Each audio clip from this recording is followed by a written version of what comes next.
Johnny, stratège web pour Prospect depuis je dirais, l'été dernier, étant donné notre récente association. Mais sinon, ça fait déjà plusieurs années que c'est ce que je fais, la stratégie de réfléchir pour les communications du client.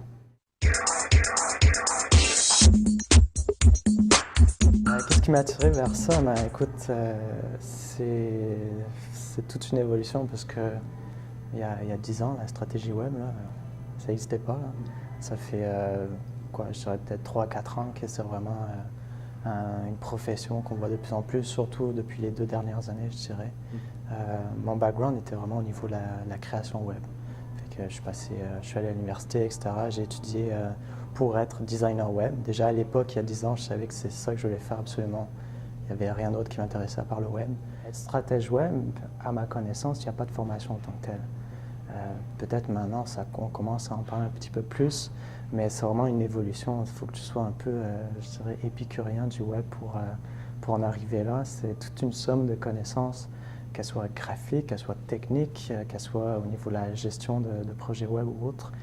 Il faut juste que tu sois boulimique d'informations, que les fils RSS, que Twitter, que Facebook, que tu en manges en quelque sorte, là, puis de savoir comment utiliser ces médiums-là, comment les appliquer pour un client.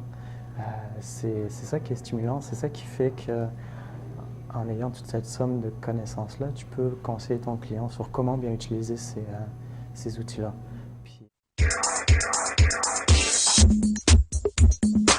Où arrive le stratège dès le début?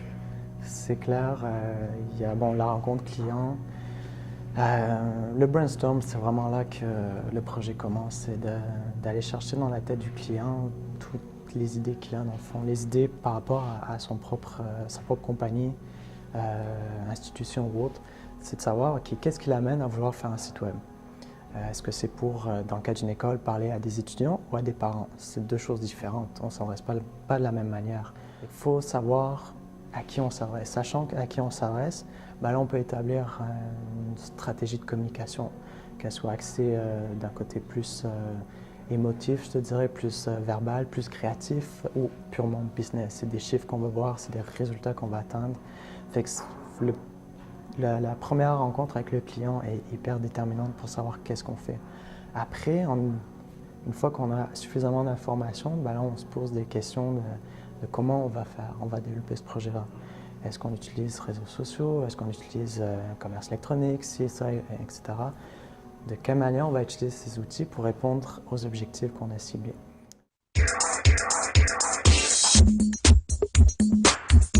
Les outils, écoute, il y a 2 volets qu'un stratège, selon moi, la façon dont je vois le rôle de stratège doit couvrir.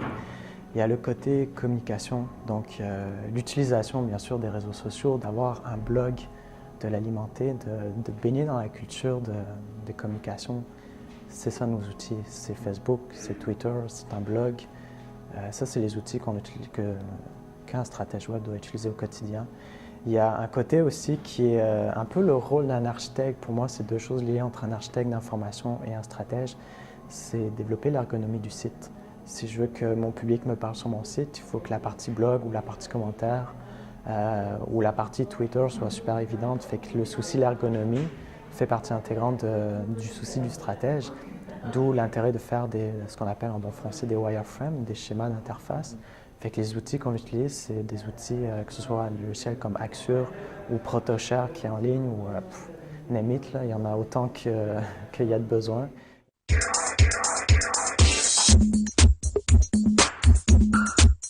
Quand tu fais la promesse à un client que tu vas développer sa présence sur les réseaux sociaux, c'est un méchant défi.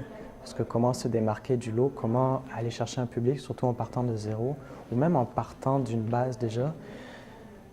C'est un bon casse-tête de cibler le public, de savoir comment on va lui parler. Est-ce que c'est une façon humoristique? Est-ce que c'est corporatif? Est-ce qu'on tient un discours beaucoup plus rationnel avec un ensemble de chiffres, de données, de stats qu'on partage? C'est là le défi, c'est d'essayer de non seulement vulgariser les communications, mais de trouver un axe de communication qui soit logique avec le public qu'on a ciblé. Fait que le défi, c'est de convaincre mon client qu'on va réussir. Puis le deuxième défi, c'est d'atteindre les objectifs en parlant à ce fameux public cible-là, puis d'atteindre nos objectifs. C'est justement tout ça qui me passionne, c'est le casse-tête auquel un stratège web est confronté, de savoir comment utiliser toutes ces données-là, puis de pouvoir les transposer sur le web.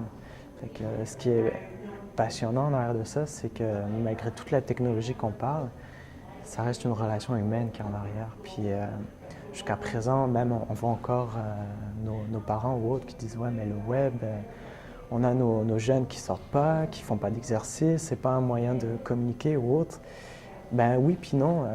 Ne pas faire d'exercice, ben, c'est sûr que c'est un problème. Le web peut-être n'y contribue pas, mais ceci dit, c'est un moyen de communication qui est d'autant plus efficace. Parce que s'il y a l'interactivité en temps réel, la spontanéité que Twitter nous démocratise depuis quelques mois, je peux dire. Mais on facilite la communication, puis ça, que nos parents ou autres le veuillent ou pas, c'est comme ça que ça marche maintenant, puis il faut savoir l'utiliser intelligemment. Fait que c'est ça qui est passionnant, c'est d'évoluer au rythme des innovations technologiques.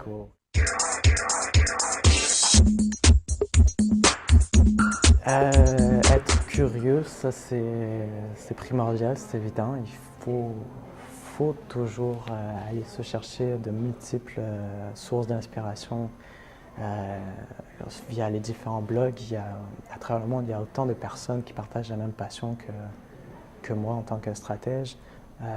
Puis, il faut aller voir ce que les autres pensent, que ce soit en France, aux États-Unis ou autre, de voir c'est quoi la perception qu'ils ont sur un sujet X, c'est quoi qu'ils en pensent, comment ils utilisent les réseaux sociaux ou autres.